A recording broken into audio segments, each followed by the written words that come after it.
discussed last time what is Lie algebra.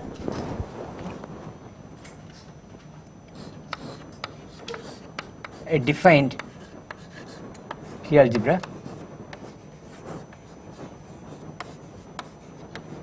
I defined a representation.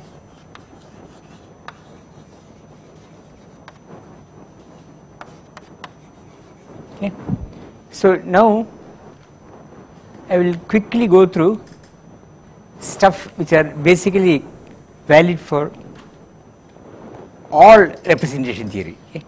So we will say equivalence of representations.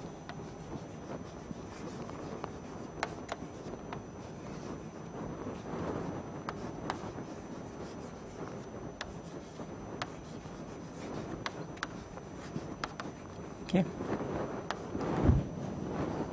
So here given two representations,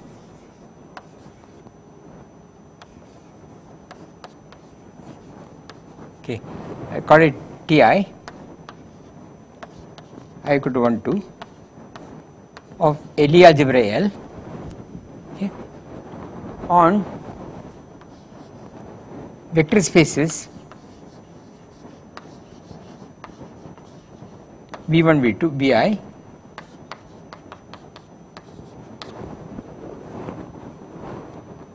we say they are equivalent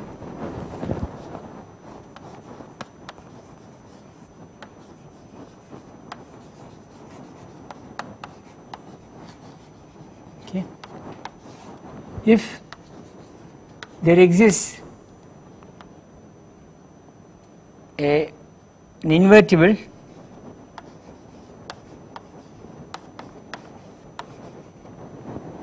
linear transformation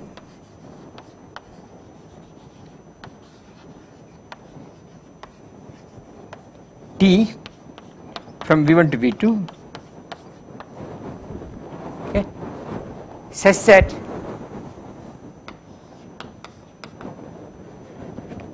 if I act first at T1 with an element of the Lie algebra L, and act T, this is T2 of L T. Okay. So here first I act on V1 with this one, apply T, I am in V2, or I first map to V2 and then act at T2. Okay. Or we can write this, that is the same as writing T2 of L is T T1 L T inverse. Okay. Only generality is there is no reason why the two vector spaces are the same. You can go from one vector space to another. Okay.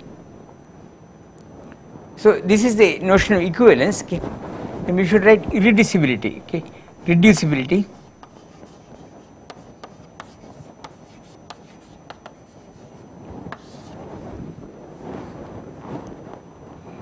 Okay. A representation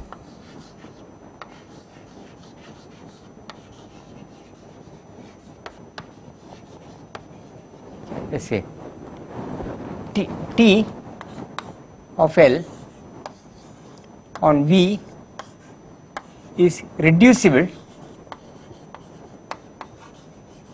if there exists a subspace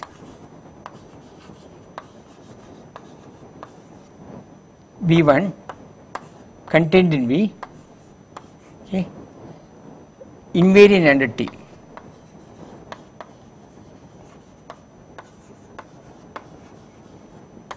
That is TL on any TL acting on any vector in V is in V V1 small V1 if V1 is in V1.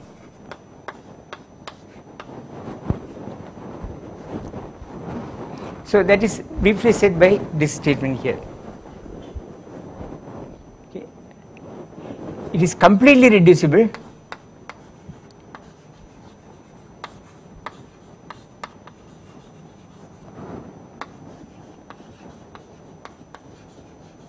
if there exists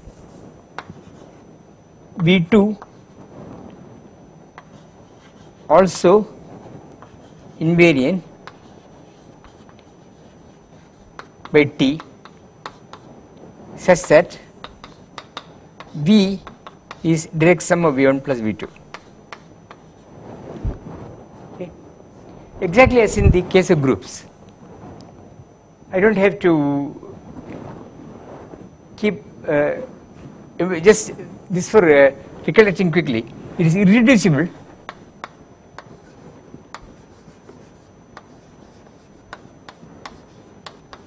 IRR if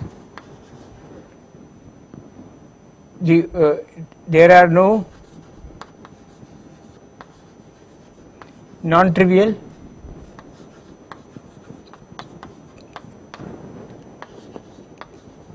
invariant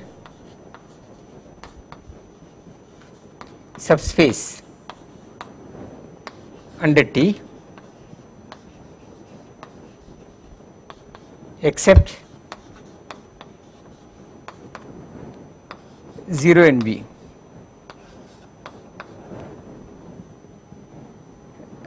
In V, okay. Non-trivial means that is except. So all these are exactly the same as previously. Okay. And then we also have Schu's lemma. Okay. Schu's lemma is the same as the old one. Okay. It says the following. Okay.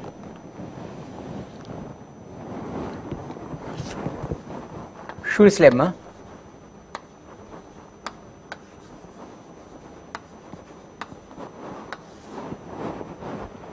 I can actually go back to, okay, if Ti are there are two parts, IRS of a Lie algebra L on Vi and T from V1 to V2 fulfills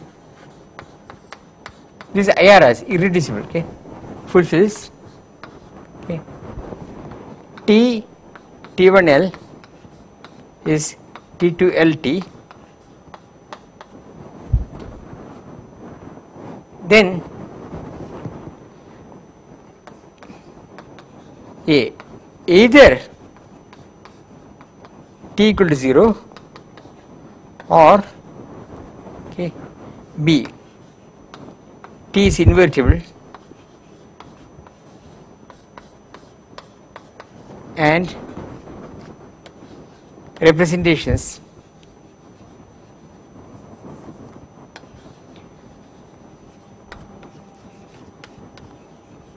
are equivalent.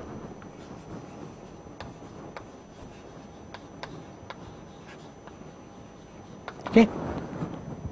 This is exactly, the proofs are the same as in the previous case, okay, the group case. These are true for all algebras, all representations of any irreducible set of operators. Okay. Secondly,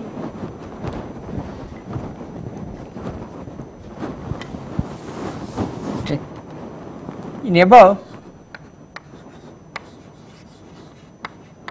if V1 equal to V2, that means T commutes with all the matrices of the representation, then T is some constant times the identity. The only operator which will commute with all matrices of the irreducible representation are multiples of the identity. I will not do any proof because it is the same as previous one. Okay. Okay. So example, you may know little bit of angular momentum. Do you know some angular momentum theory? Angular momentum G. Okay. Then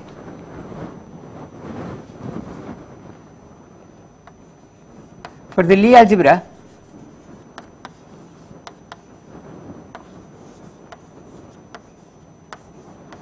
L with basis L alpha, let me write like this, where the bracket is L alpha L beta is epsilon alpha beta gamma L gamma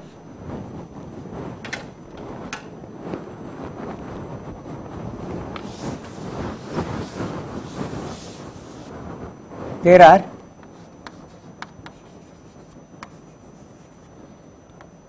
infinitely many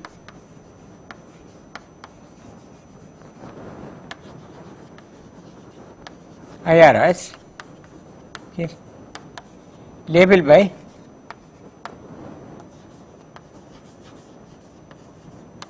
angular momentum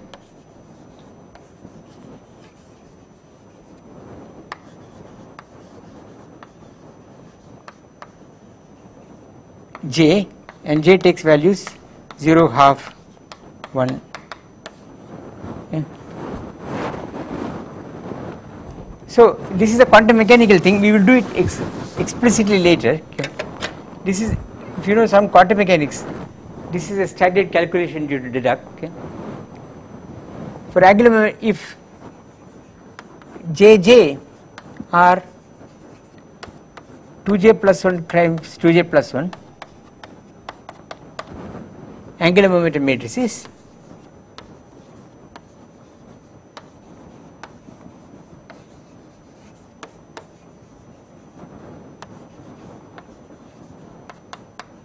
then we should say Jj alpha, then okay, this L alpha, this abstractly going to minus I J alpha J gives IRR.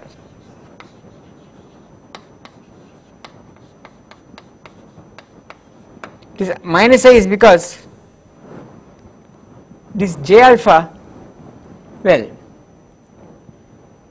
so here, okay, note the conventional thing is J alpha J, J beta J, you put an I here, I epsilon alpha beta gamma J gamma J, there is an I here, right?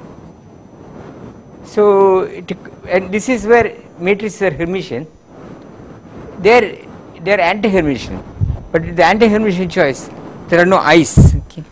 So it is for this reason that the I's are put there.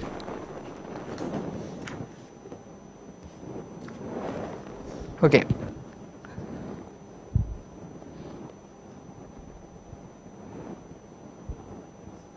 Now, okay, I am going to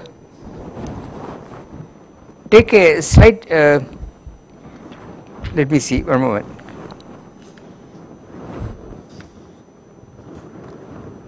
I am trying to figure out, yeah, what is the next thing I am supposed to do? Yeah, it is here. Yeah. Now I am going to do the basic ideas. Okay? So I am going to go from Lie groups to Lie algebras.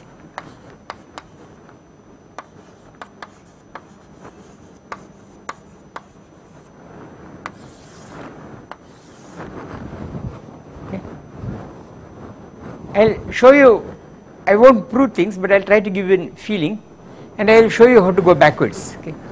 So from representations of Lie algebras, how to recover those of Lie groups. Okay. Then we will apply it to examples. Okay. In particular, I will cover SU3. Okay. I will certainly cover angular momentum, but I will also cover SU3 because of its importance for quantum field theory, standard model. Okay. So how do I do this? Okay. The statement here is, first I should tell you one parameter subgroups.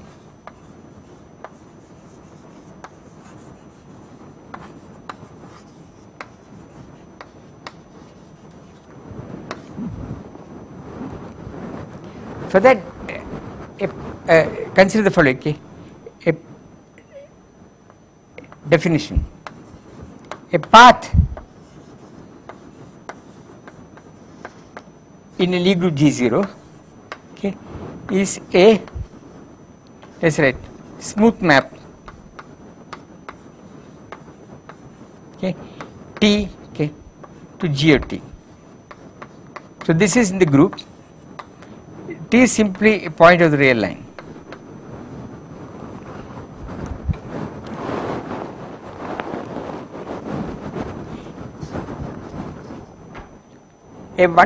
Okay, it's just a curve. This is a curve in the group G, in the connected component of G0. Okay, it is a one parameter subgroup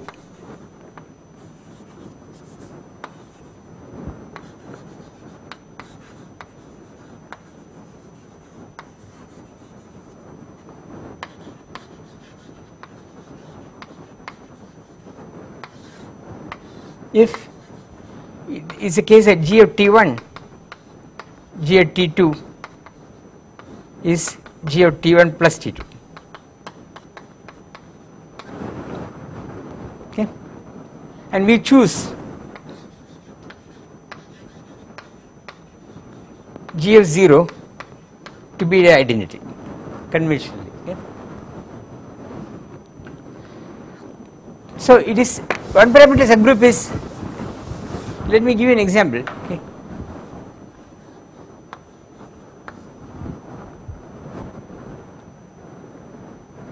Let's take the group SO3.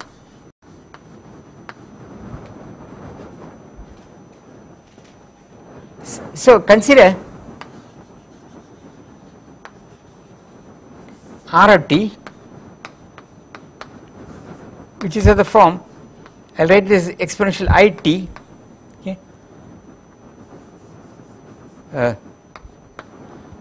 R of T exponential IT n dot, say n dot the angular momentum operator J. So this is rotation around n axis by angle T. Okay, this is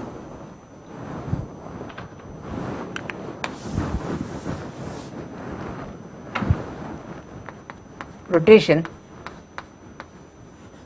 by T around axis n.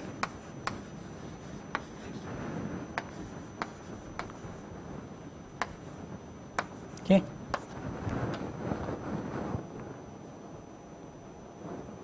Clearly R of T1, R of T2 is R of T1 plus T2.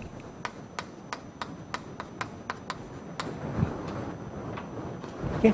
So this is a, so this set here R of T is a one parameter subgroup.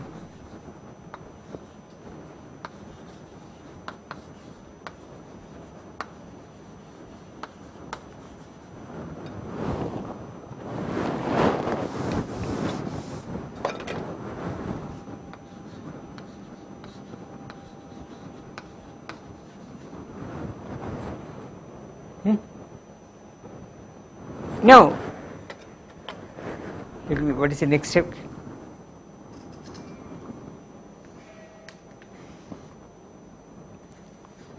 Okay. Next step to notice is that this is a theorem which I did not prove. Okay. It's much harder to prove.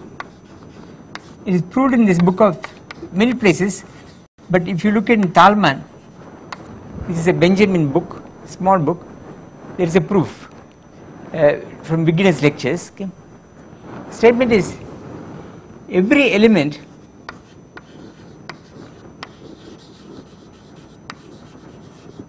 in group germ, okay, okay, lies on a one parameter subgroup.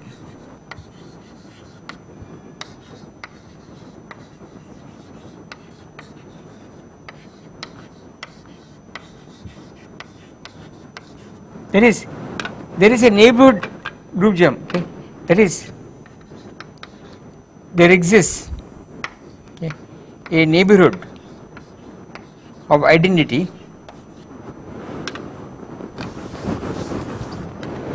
where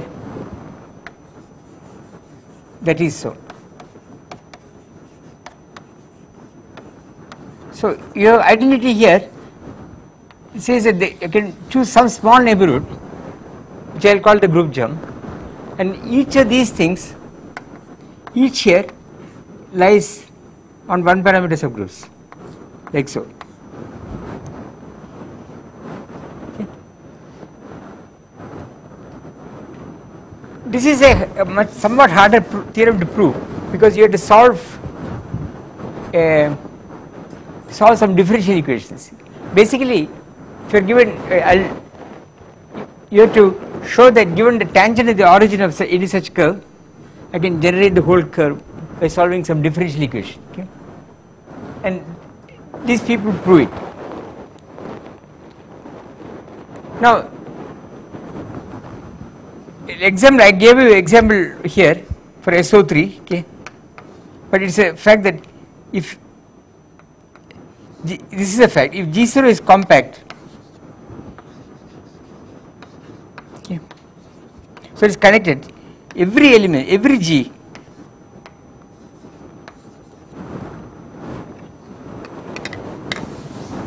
lies on a one parameter subgroup.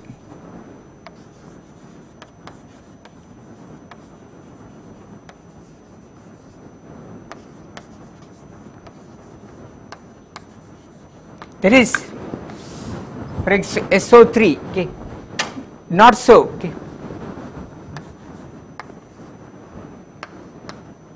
Not always so. If G0 is not compact.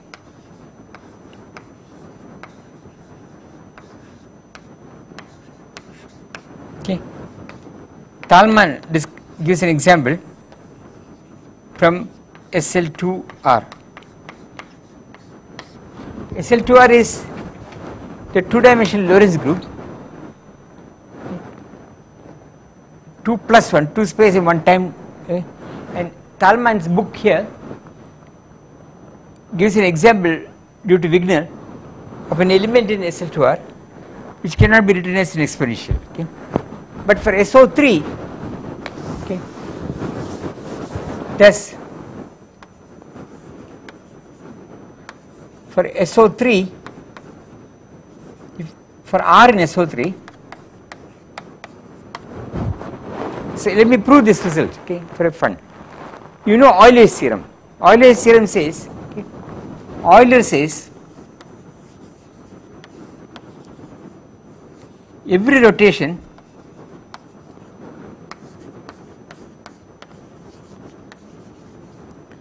leaves an axis fixed.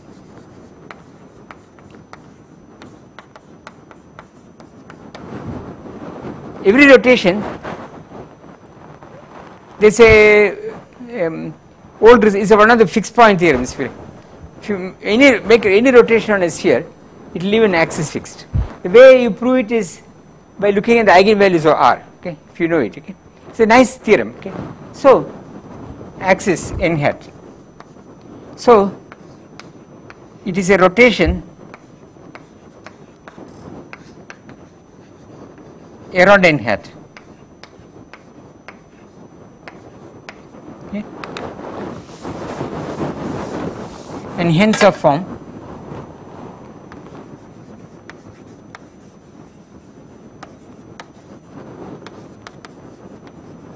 some exponential I t n hat dot j, okay, which proves the result. So the one parameter subgroup, if you know a little bit of Riemannian geometry, there is something called Riemann normal coordinates around in any Riemannian manifold around any point given the metric you can introduce Riemann normal coordinates. Okay.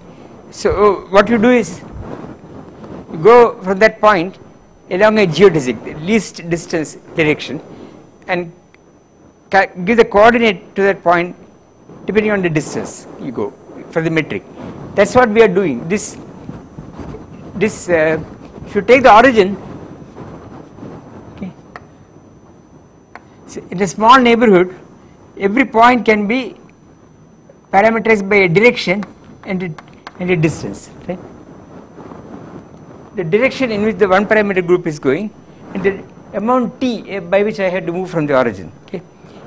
This will be the exact analog of the Riemann normal coordinate in differential geometry, or people doing computations when you compute Riemann tensor, this is used very often. Okay. So this is exactly the same. These lines I am writing can be interpreted as geodesics, the shortest distance paths in Lie groups. Okay, so that's a side remark here. Now, the following is true. Okay.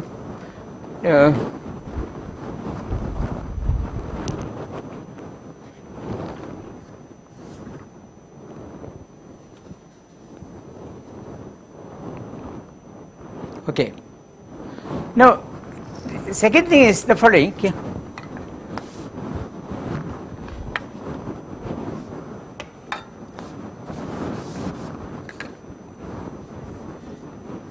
Okay. Now, the one parameter subgroup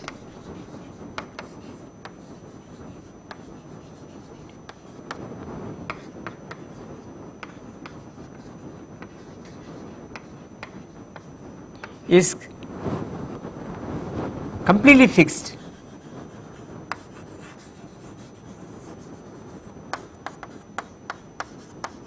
by its tangent as origin.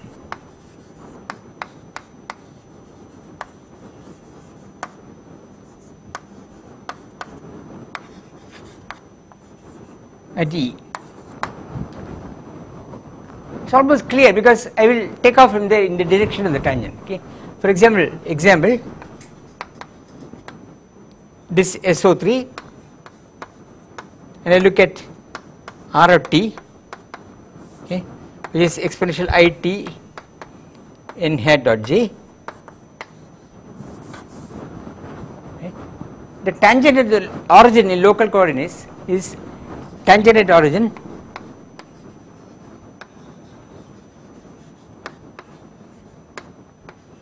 at E is equal to, the local coordinate will be this, so it is just n. Yeah.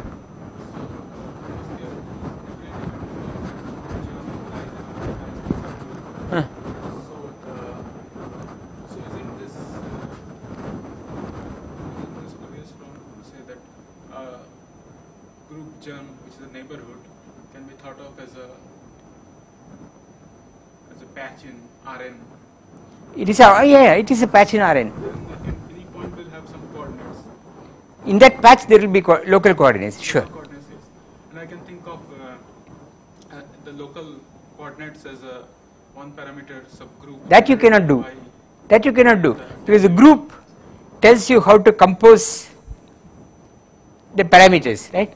If you write g of x of t1, g of x of t2, where x is a local coordinate, it may not be g of x of t1 plus t2. You don't know that, right? Okay. So the coordinate system may not be compatible with the one parameter property. So the hard part is that one. Okay.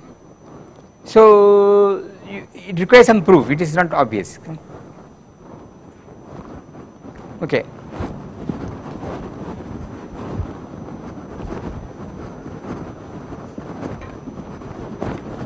Okay.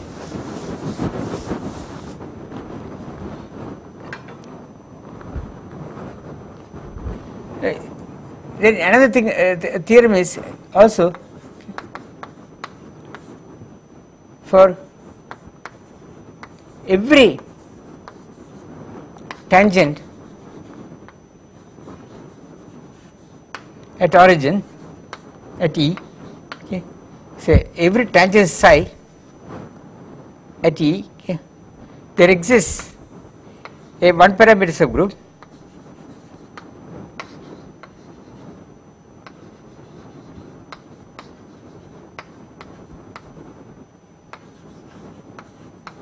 okay, you may call it G of A tau T, okay. So G of A tau T, introduce local coordinates T1, G of A tau of T2 is G of A tau T1 plus T2. Okay. So this is what I called previously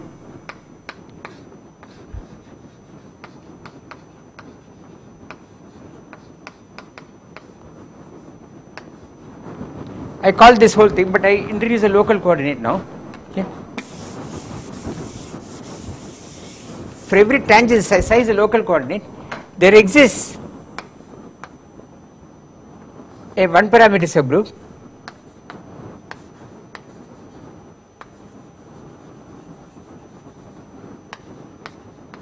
okay, okay, such with psi as is psi as tangent.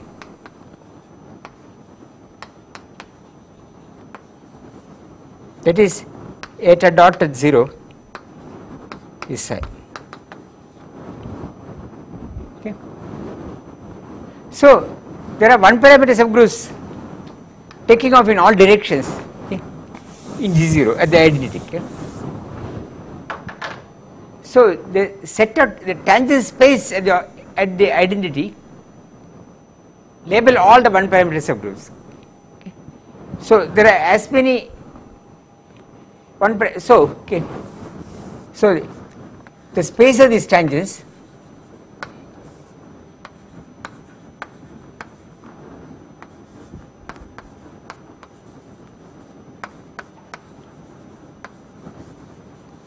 is equal to dimension of the Lie group, right. In fact, these tangents are in fact the tangent space at G0 identity. Okay. This thing here, the space of these tangents, the way they will write is the tangent space at the identity of the group G0. Right. There is a tangent space at the identity of this manifold which I call G0. Is in fact should be equal to G0. There are things going off in every direction. Okay. Now the question is, how do I incorporate information about the product law in G0 in these tangents? The question is, how do we, until now it is a purely you don't know, I mean there may be two different Lie groups the same dimension. At this level I cannot tell them apart. Okay. So how do we incorporate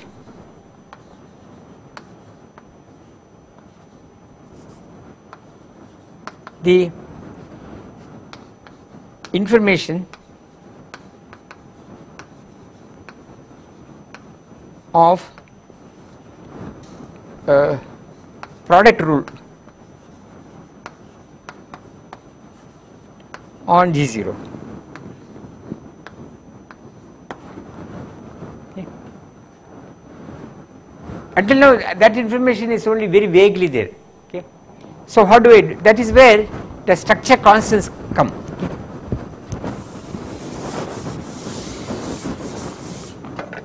Okay. So that's what I am going to do. Consider some G in some local coordinate psi, let me call it some local coordinates x, okay, like x are local coordinates and I multiply by gy. So x and y are local coordinates. Local means in this patch these are the coordinates. This is going to be some g of phi of x.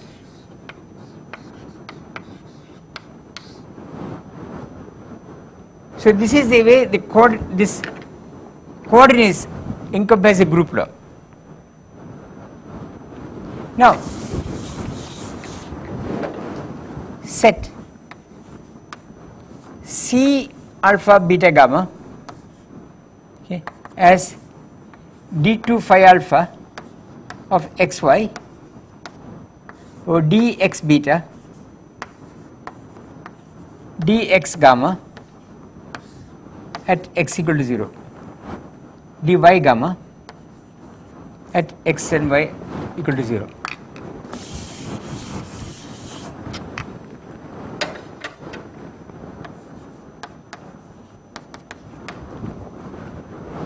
Okay. It is clearly, I should say, these are minus sign. Wait, I should anti-Semitic this maybe. Yeah, I forgot. It should be anti-symmetrized. It is minus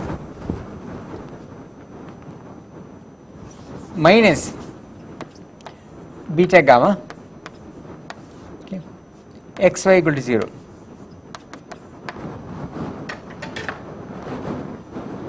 Okay. Then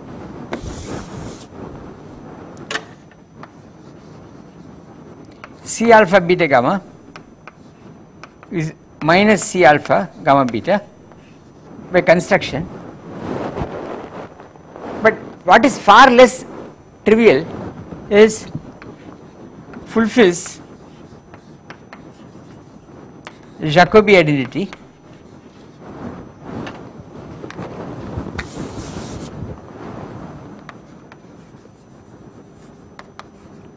due to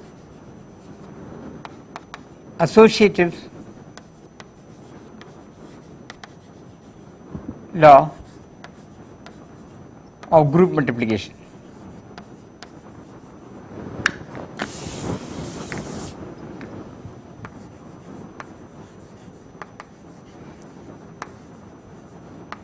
That is, you write g of x, g of y, g of z, three of them, and put brackets in different ways. You get an identity of the phi's. By differentiating it, you will get this equation. Okay. The proof is not long, but you need patience, like this kind of proof. And the one I saw is actually some lectures by Pauli lectures. I don't know if it is available at Princeton. Long ago. If it is available, it is certainly worth looking. And there are Raka lectures.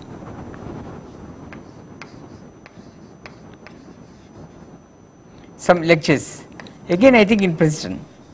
I used to have them, but I doubt that I have it now. Okay. These are old, small, maybe 80 pages. So Pauli at that time expounds his ideas on Lie groups and Lie algebras, which were just coming into prominence at that time. Okay. So this stuff here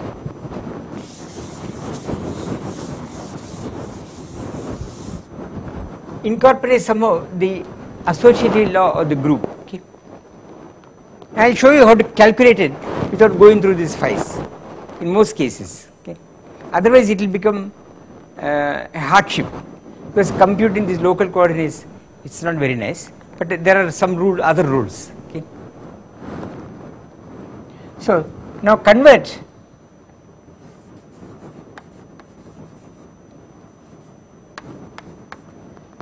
T of G0. It's a space of tangents at the origin of G0. It's a vector space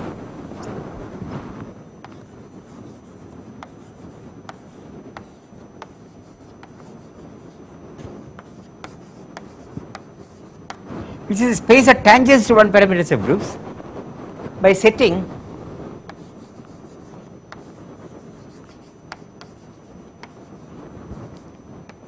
psi eta, say say local coordinate x y. I have to give you the component alpha of x y, and I set this as C alpha beta gamma x beta y gamma.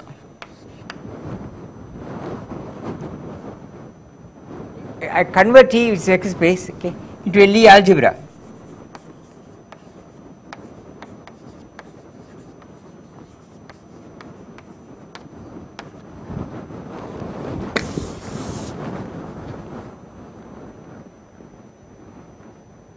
Okay. Then what we will go towards is, from this Lie algebra, from the representation of this vector space with this Lie algebra structure, we can recover the Lie group. That's the idea. Okay. So let me put it. Idea is, okay. No, okay. Now before I tell the idea, okay, let me say something else. Then it will become very clear. Theorem. This is most important for matrix groups.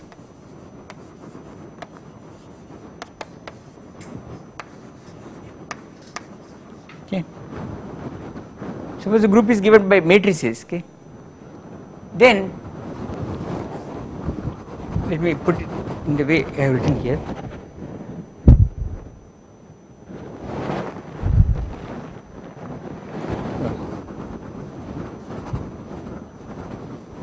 Every one parameter subgroup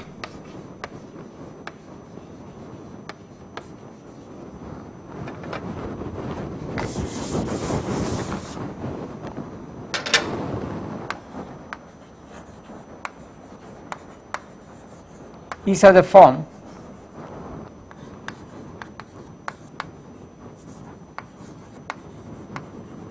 exponential t times some m.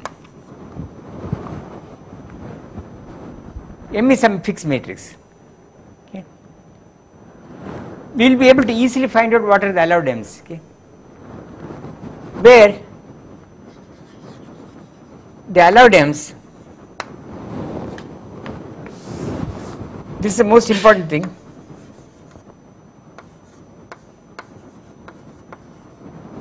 Okay. Form a Lie algebra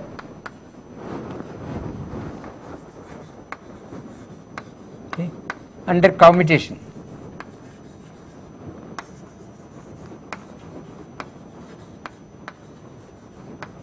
Under a matrix commutation. Okay. We will see that it closes. Okay. This Lie algebra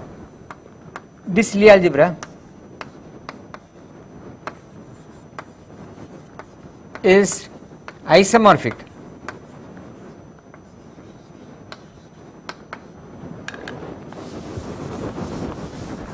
to the one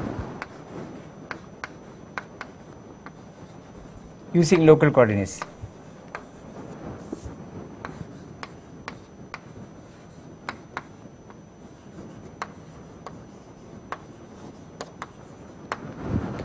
Okay.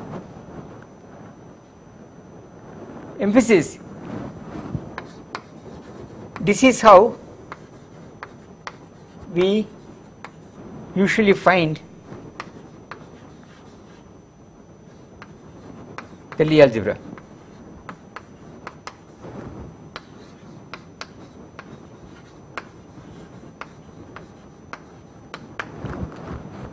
We don't normally go through the other one. By the way, this is interesting.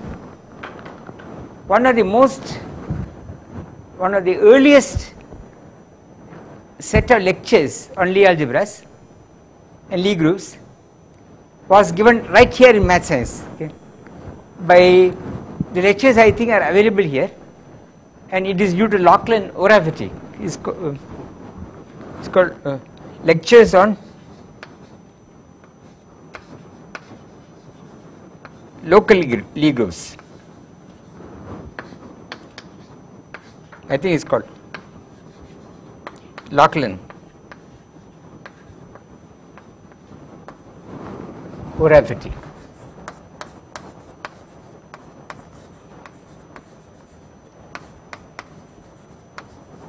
I think it is around 66.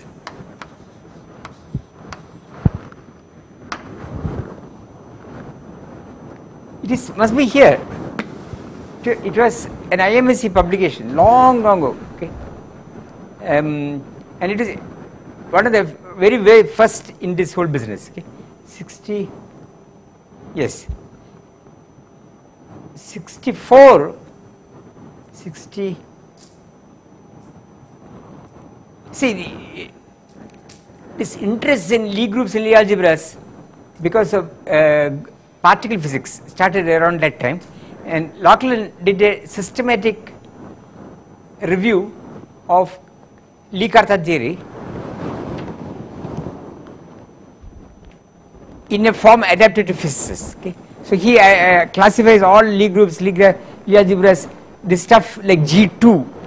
Okay, I think people doing string theory nowadays get involved in exceptional groups, E8, G2, all kinds of.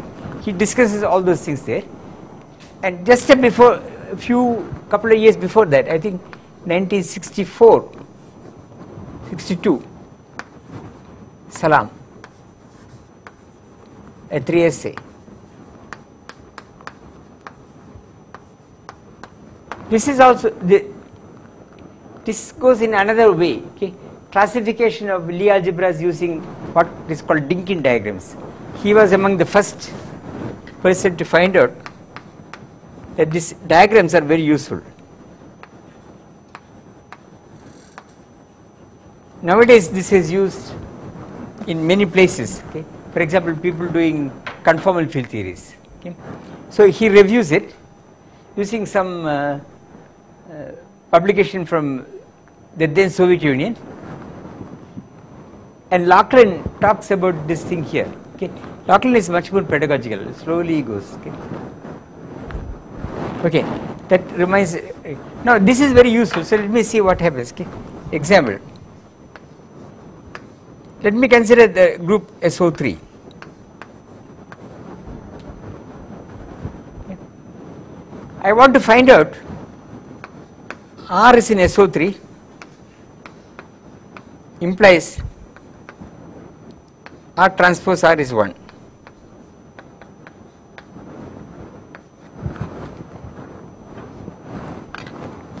Okay.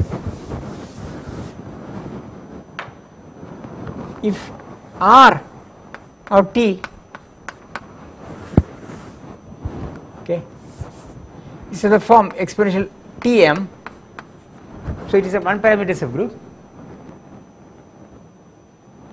I apply this, you know that R transpose R equal to 1 implies exponential T, okay, M exponential T M transpose is equal to 1.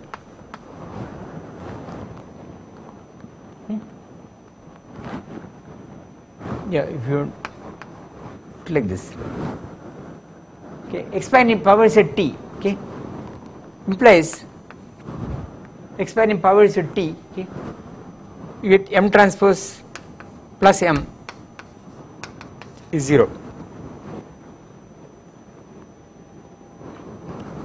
So M is antisymmetric, but R is real, which implies M is real.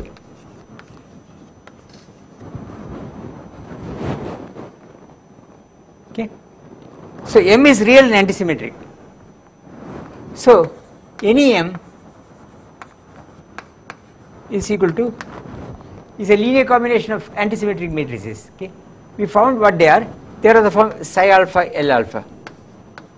Okay, L alpha ij is minus alpha epsilon this object here, which we found earlier. This is a convenient basis. So the Lie algebra is defined. Okay, so the commutation. So we can write down the commutator commutator closes, M say, so this commutator psi alpha L alpha eta beta L beta, okay, is psi alpha eta beta times this commutator this with this, which is epsilon alpha beta gamma L gamma. Okay. So the bracket closes on antisymmetric matrices.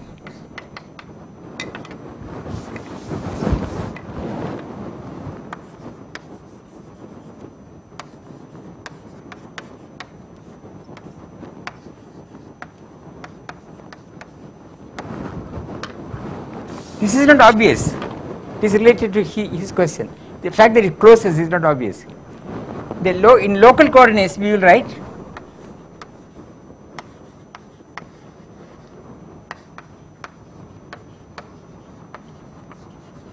we will just look at this thing psi eta, okay, gamma will be what is sitting in front here, epsilon alpha beta gamma psi alpha eta beta.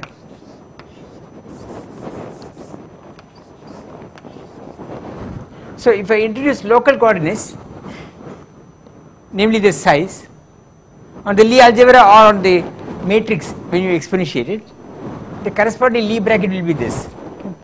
Instead of writing like this, I write in terms of the matrices, and that is very often extremely easy to find out. Okay. Now what we are going to do is, okay, the following. The way we recover the group is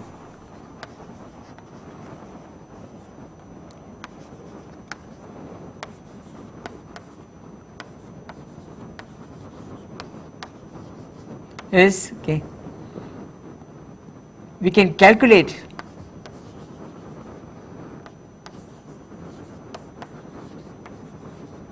this object exponential say Tm exponential T prime n, okay,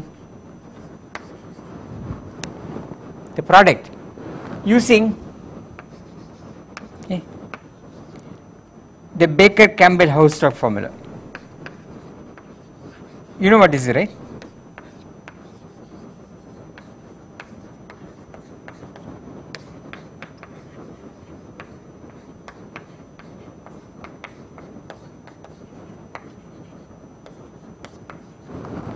And Lie bracket.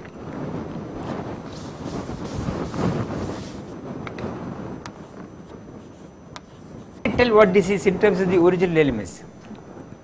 I don't need to know that these are 3 by 3 matrices. Okay. So the fact that I have a Lie bracket which is closing tells me how to take products on the group by the exponential map. So I take the Lie algebra and write the exponential map. I have this. Another exponential map, I have this. I know how to take products, and that will close. I mean, I can calculate it. Okay. So I have a group, okay, namely the group generated by all the 1 parameters of groups. Okay. It's like an Euler angle product. I'll get a lot of terms, but I can calculate it in principle. So I know I don't have to calculate it because I know it will come out. Okay. So the answer to your question is that it is a Lie bracket which tells you the compensation rules of the group. Okay. That is, without the Lie bracket I cannot do it. Okay. And the way the route from Lie algebra to Lie group is the exponential map of each element plus the Baker-Campbell-Hausdorff formula. Okay. There, that in that way I can recover the whole group. Okay. Now comes I should look at more examples. Okay. Yeah, but let me see.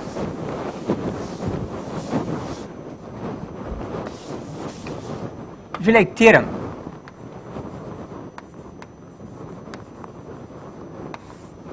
given a Lie algebra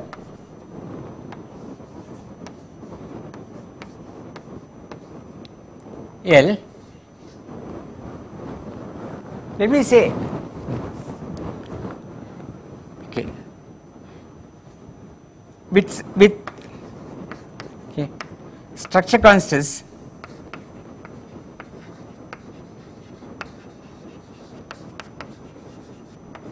C. So I should write here from Lie algebra to Lie groups. Now I am going to take the backward passage. Okay. So the structure group is structure constants are given. There exists a Lie group G0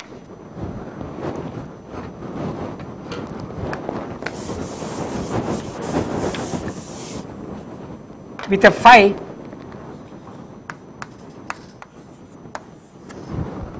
is a composition of local coordinates giving these C's, giving the above C's, these C's. Okay. This is among the hardest theorems to prove. This is the Lie-Cartan theory, that is, Lie-Cartan, the whole program was how to go backwards. That involved solving really non-linear partial differential equations, which they did. Okay. I don't know who did it, is it Cartan or Lie, I don't remember. Lie, I think Lie. Okay. Namely, you take any Lie algebra with a structure, given structure constant fulfilling Jacobi identity and so on. And the claim is there exists a Lie group, okay, of which these are the structure constants. So I showed you that if you give me a Lie group a priori, I can compute a Lie algebra from its composition laws. Okay. Now I am telling you that the connection is deeper, that if you give me a Lie algebra, I can find a Lie group of which these are the structure constants. Okay.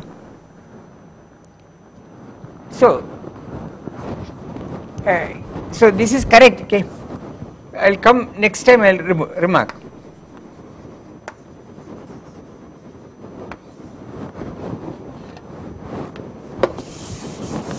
One is G0 is not globally unique.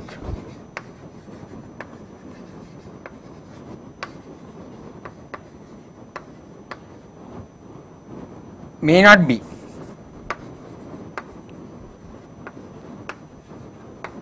This I can discuss in a clear way. Okay. You may get more than one Lie group globally from a given Lie algebra. In fact, you may get a whole lot of it. That is much easier to understand and control. Secondly, in non-compact case,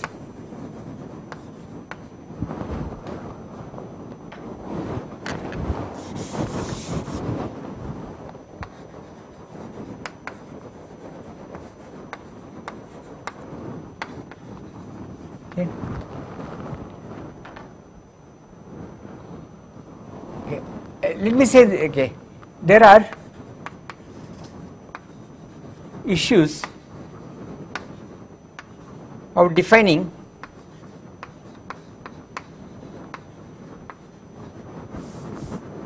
the so-called exponential map. This is called the exponential map.